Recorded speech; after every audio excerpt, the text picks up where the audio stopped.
მე მინდა განვაცხადო, ჩემთან იყო მოსული გურჯაანის კონსტიტუციური საფუძვლების წარმომადგენელი, არ ვიცი მას რა თანამდებობაზე ვინმე შალვა იმერლიშვილი, რომელმაც განმეცხადა, რომ ის იყო მოსული თავისი ხელმძღვანელობის, თავისი უფროსების დავალებით. იქნებოდა ალბათ სადღაც 8-9 საათი ახალი დაღამებული იყო. თითქმის 1 საათნახევარი ძალიან შინაურად, ძალიან კარგად ვისაუბრეთ. ცდილობდა აეხსნა, რომ ჩემი ყოფნა აქ იქნებოდა ქვეყნისთვის უფრო სწორედ ქვეყნისთვის საზიანო იქნებოდა ივანიშვილის ამ ალიანსის მხარდაჭერა.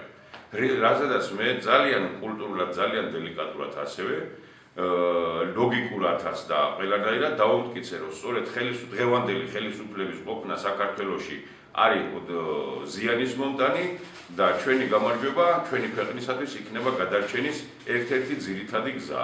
რის შემდეგ უკვე მან გამემხრა, რომ ჩემეულესთან ერთად მიდიოდა ეს საუბარი, რის შემდეგ მითხრა, რომ უნდა ჩემთან ცალკე გასაუბრება, რაზედაც მე ვთხოვე ჩემეულეს გავიყვანე და უთხარი, რომ რაში მდგომარეობდა ნამდვილი მოსვლის მიზეზი, რაზედაც მან განმეცხადა, რომ მე ჩემით არ მოსულ ვარ, უფროსების დავალებით მოვედი და ასევე მიხსენა, რომ შენი შვილი აქეთ ცხოვრობსო, ხო, კი მეთქი, მეორე შვილი ხო ჯარშიაო, კი მეთქი.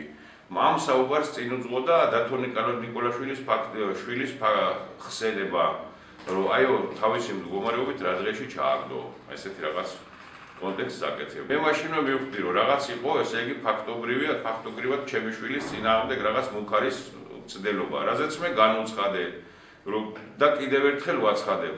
თუ ჩემ შვილებს ერთი თმის ბეწვის ჩამოვარდებათ თავიდან ისე ძალადობის ფაქტით ან რაიმე რაღაც მათი მხრიდან, მე ვიტოვებ უფლებას, რა თქმა უნდა, ჩემს მოგებლებთან ერთად ვიბრძოლო ჩემი შვილებზე ზეწოლის მოხსნისათვის, მაგრამ მე ვიტოვებ უფლებას, რომ პირადად მე ჩემგანაც გაეცეთ საკადრისი პასუხი. სხვა ვინმე ხომ არ დაიკავშირდათ შალვა იმერლიშვილის შემდეგ კიდევ? სხვათა შორის მან მითხრა, რომ დამიკავშირდებოდნენ ის უფროსები, რომლებსაც მე ვეკითხებოდი და მან არ დაასახელა უფროსები, მითხრენ, რომ თავის უფროსები დამიკავშირდებოდნენ და გამესაუბრებოდნენ, რაზედაც ჩემგან მიღებული ჰქონდა პასუხი, რომ იმ შემთხვევაში თუ მიღებული მექნებოდა ოფიციალური უწყება, მაშინ გამოუცხადდებოდი სათანადო სტრუქტურაში.